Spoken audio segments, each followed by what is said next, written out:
Back in June, a whole year ago actually, the Chinese Room, in partnership with publisher Secret Mode, released a horror game that the horror community was eager for. A horror game set on an oil rig. The base game was set in the 1970s, during Scotland's tensions with the British government regarding oil wealth, and that they had struck oil in the North Sea, and that this was Scotland's oil, and not oil that belonged to the UK as a whole. But because Scotland was not a sovereign nation, this fell on deaf ears. This was a time of industrial unrest in Scotland, strike action, and economic uncertainty. Now, 1 year after the game's release, we can go back to the Beira D in the Siren's Rest DLC, but over a decade later, with the wreckage being sat on the seabed. There's not much else to say as an intro. You don't need to play the main game to understand this add-on, but knowing what happens in the main story gives good context for the things you find down there. I do want to say a massive thanks to the Chinese Room and Secret Mode for sending me early access to this DLC. But we'll get into the video now, but don't worry, I'll give a recap of what happened on the rig to refresh you of the story, so there will now be spoilers in this video for Still Wakes the Deep. Let's begin. It's Boxing Day 1975 and Cameron, or Kaz Mhairi, is working on an oil rig run by the Cadal Corporation called the Beira D. He's gone there to work as an electrician as he's on the run from the police on the mainland after assaulting a man. His friend Roy, a cook on the Beira D, pulled some strings and got Kaz the job. The boss, Davy Rennick, who workers on the rig do not like at all due to his and Cadal's propensity to cut corners, finds out about Kaz's charges back on the mainland and effectively kicks him off the rig, orders him to leave and go back to the mainland. During this conversation, Rennick receives a call from the drill team stating that the drill head is stuck on something, but Rennick, in his carelessness, orders them to drill through. Kaz goes to board the helicopter, but an explosion from the drilling rocks the rig, and Kaz, along with others, is knocked off the helipad and falls into the sea. He is dragged back on the rig and, nearly getting hypothermia, he comes to and finds the rig has been torn apart, and cosmic-looking tendrils have taken over large parts of it, having made their way up the drill. Crew members have now mutated into creatures as a result of coming into contact with oil that had been contaminated with whatever this thing is. Finding his friend, Roy, who desperately needs some insulin, as he's a diabetic, Kaz leaves to go and find a working lifeboat, but fails to find one as they are all damaged or fall into the sea. Rennick, who had actually ordered the workers back to work, orders the rig personnel to get to the chopper and evacuate. But before Kaz, and anyone for that matter, are able to get to it, the boss takes off and leaves Kaz behind. But something happens to the chopper and it crashes into the rig. Clearly something had happened on board. Kaz, along with two of his friends and colleagues, Finley and Brody, work together in order to try and make sure the rig doesn't capsize by flooding the pontoons. They avoid their infected co-workers, try to prevent another catastrophe by preventing an explosion involving the flare stack, and lose their friends as Roy succumbs to his lack of insulin. Brody ends up sacrificing himself in order to keep the rig afloat, and as a result ends up drowning in oil. Finley, struck with grief and a sense of hopelessness, and with the realization that this growth could spread to the mainland if they don't destroy it, runs off with a lighter in order to blow the rig, and hopefully this thing, up. Kaz goes after her, desperate to stop her, and finds her crushed by debris, and he takes the lighter from her, himself now realizing what it is that he has to do. He stands over the massive chasm, drops the lighter, and the Beira D, along with the growth, is destroyed. It's now 1986, and a saturation diver named Mhairi is in a diving bell in the North Sea. If you're unaware, saturation diving is an ambient pressure diving technique, allowing a diver to stay at a working depth for long periods by being fed a breathing gas mixture, which itself allows the body tissue to become saturated with the gas. That way, decompression will be the same regardless of the time spent at depth.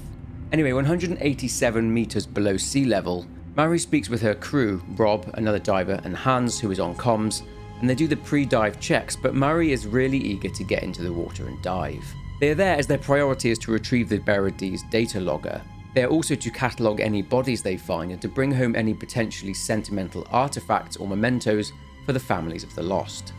After connecting her umbilical, which provides heat, oxygen and comms, she enters the moon pool and swims towards Rob. Reaching him, he says that he's left flares to mark where the wreckage starts. Swimming across the dark abyss, Mhairi seems apprehensive, almost like she has a personal connection to this disaster.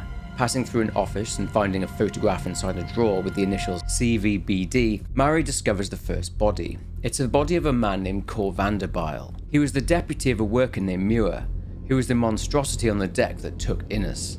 This man's body is the CVBD initialed on the photograph. Back outside and searching around, she finds the lifeboat, the one that dropped from the rig when Kaz tried to secure it back in '75. She also finds the helicopter wreckage which had fallen into the sea after Kaz had used the dangling wreck to climb up to a higher level of the rig. The pilot's charred remains can be seen, so Mhairi snaps a photograph. Picking up a cutting arc that can be used to destroy rust, Mhairi enters the administration block and finds a way through, taking pictures of any bodies she finds and picking up any artifacts to take back to the families. One particular body she finds is that belonging to a young man named James Scobie. 18 years old, James, or Scooby as he was known, was seen here, and he was later heard on the phone to Kaz and was in hysterics whilst being hunted by a monster. Christ, Kaz, he's here. He's in the wall. Easy. What are you on about? Who's here? Under the admin module. He's hunting us. He's coming back.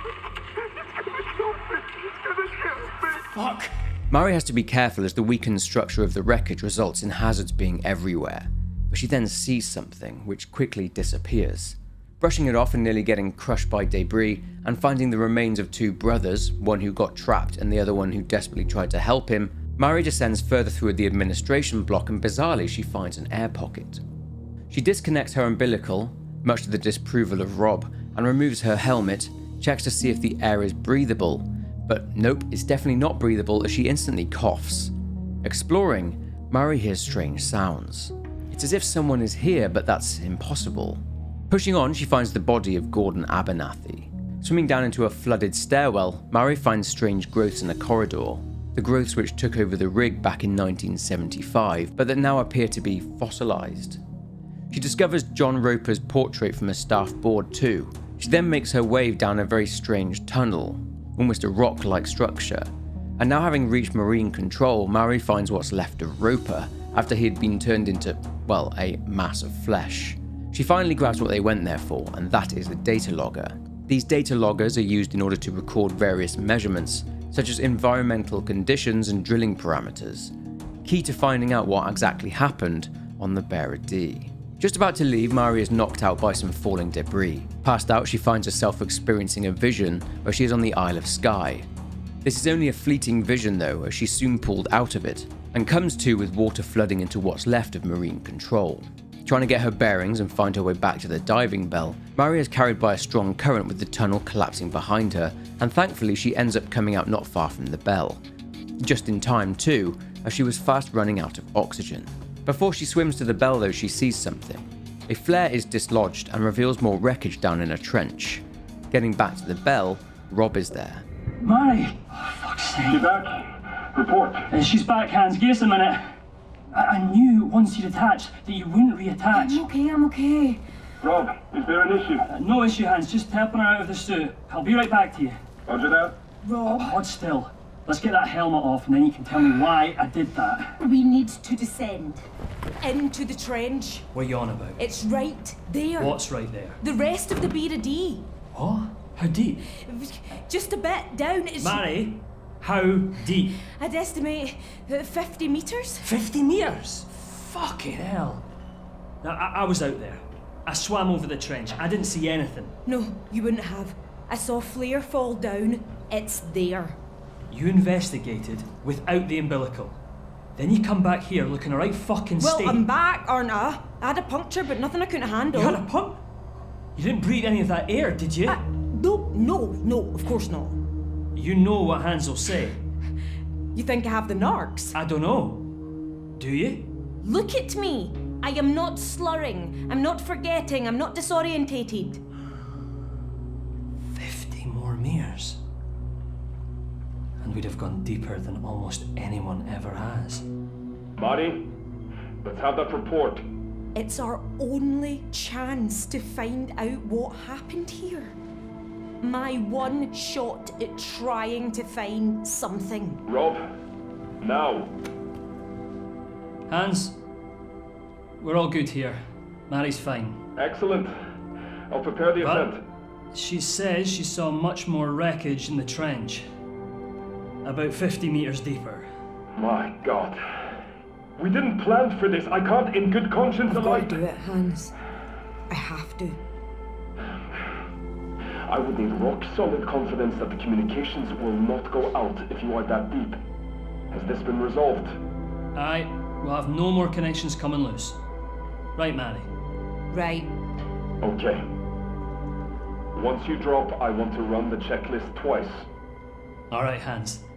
Out. Listen. I support you, Mhairi. I do. So please, if anything feels off, you stop and Yeah, you... I know. Okay. Let's grab something to eat. Then we drop. Swimming to the wreck, Rob tells Mhairi her best bet is to make her way to accommodation. Searching the top of a tower, Mhairi finds Roy's insulin supply that he desperately needed and had sent Kaz to get from accommodation. Kaz had left it on top of the rig after he'd discovered Roy had passed, which explains why it's here. Clearing her way through to accommodation, Mhairi descends another wrecked stairwell and is in the mud pits. Finding her way past the fence and finding yet more bodies, Rob plays a recording from the data logger. I'm down here myself. Come back on that.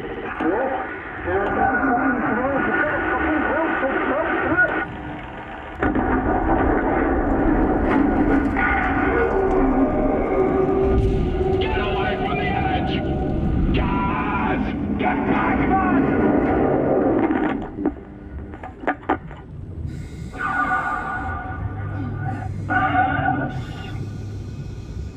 That's all of it. So an explosion, that explains all this. Why? What can you do? Try to. Mhairi. Yeah, you wouldn't have had a chance. What's Mhairi's connection to this disaster? Who is she looking for? Moving on, Mhairi finds another air pocket and has to detach the umbilical again. Finding another body which she doesn't think is the person she is looking for, she also finds the same photograph that she found before, the one with Cor Vanderbile's initials on it. She says that she'll compare the two photos back on the diving bell. Moving through a long vent, Rob plays Mhairi another recording from the data logger.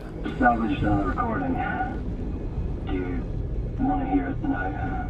Go ahead. This is an evacuation order. Get to the heli. Something's wrong. Abandon it. There's no one to be left. Get to the helipad right now. Get the evacuation order. No!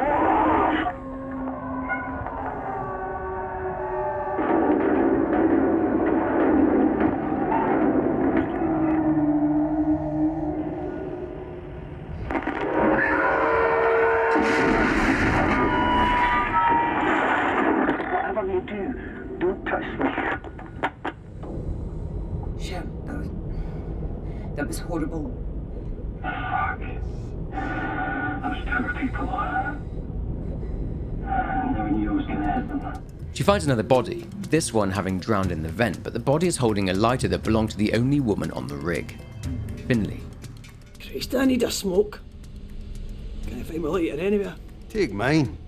I don't need it anymore, honestly. You're a fucking lifesaver. The vent then starts to collapse and Mhairi has to get out of it fast. She manages it, but the umbilical is trapped and comms are now garbled. She can just make out that Rob is telling her to find the auxiliary exit and that he's coming to get her. Disconnecting from the umbilical, Mhairi meets up with Rob, but only through a small gap in the wreck. This was a mistake. I am so sorry. It's okay. Rob, there's something in. What? This place is collapsing on me. I don't know what to do. There's got to be something. A broken wall, a hole in the The ceiling. torch keeps breaking. I can't even see. Oh, shit. Rob! I have a ton of these flares. Take them. Listen, you're going to find a gap. You're going to come out. We'll have 2 weeks in decompression. And you can force me to listen to simple lines and repeat if you like. You have to sing all the la la las this time. I promise. Right, go on. I'll see you at the bell in a minute. Don't you forget about me, yeah? Yeah. As her flashlight had conked out, Mhairi uses the flares that Rob gave her and manages to navigate the dark hallways, finding some pretty nasty stuff along the way. Eventually, after she swims through a very long pipe, Mhairi finds another air pocket and she hears Rob's voice. He appears to be telling her that she's stuck there and she'll never get out. He blames her for dragging him into this, that she made him come here.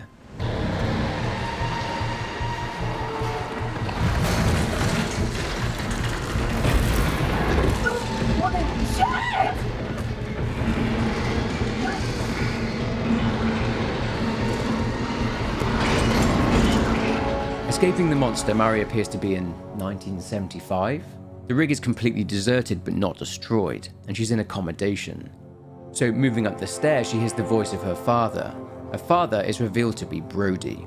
Finding his quarters, which he shared with Raf's, the poor guy who was stuck in the diving bell with something, she picks up a photograph on the desk and bursts into tears, as it's a photo of her dad sat on the bench on the Isle of Skye. Upset that she still has no closure on what happened to her father, Mhairi snapped out of it.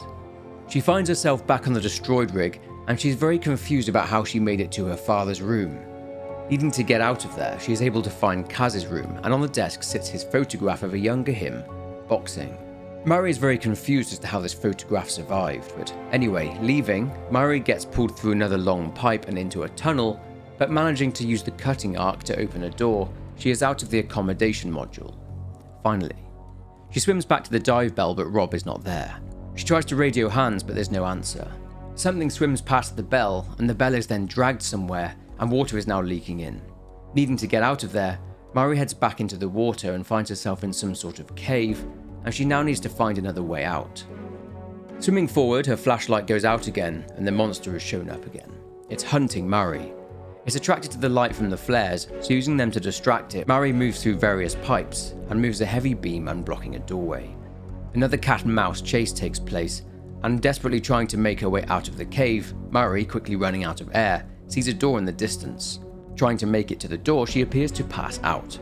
Entering the door, she's clearly now in some sort of vision. She's on the Isle of Skye again. Walking the path, she sees her dad in the distance, sat at the spot from the photograph. Making her way to him, she approaches him and they talk. There she is. Dad! You found me. I knew you would. I just had to wait. I had to get to you, I had to. I didn't expect this. Why bring me here? Time for a diving lesson. What? What's the problem this time? The Flodagary fairies only come once a century to pull men under. No chance they'll come today. You'd have to think of something. You're mad, do you, if you let the fairies take me? Oh, I remember this. Drain the sea. You drain the whole sea for me. Anything to get out of diving, huh? Da, talk to me. Don't be like that. I'm here now. Because I know when I'm away that you're with your ma, so you're alright. And she is too. We're not alright, Da. She didn't want me to come. We barely even talk. You'd never have to drain the sea for me. No even fairies could keep me away. You, your ma, Skye, and our 3 girls together. What more could anyone need? Oh my god. Who the hell are they? Dad, what's going on? The sea is full of strange and beautiful things, Mhairi. But if you see any such thing, you let it be. Just look from afar. No need to disturb their peace. Hey, shh, don't worry. We'll dive together.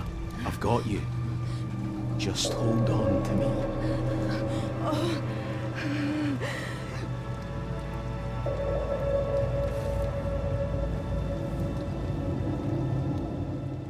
Taking her dad's hand, Mhairi has a choice.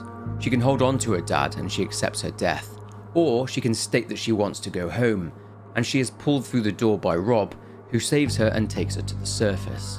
This short DLC then ends. If Mhairi did survive, as for her closure, it's probably best that Mhairi didn't know exactly how her father died, as it's very grim, and probably one of the worst deaths imaginable, as Brody ended up drowning in oil, sacrificing himself to try and save Finley and Kaz. But let's try and figure out some more about the entity, organism, thing, whatever you want to call it. However, it does seem that the fandom had settled on calling it the Shape.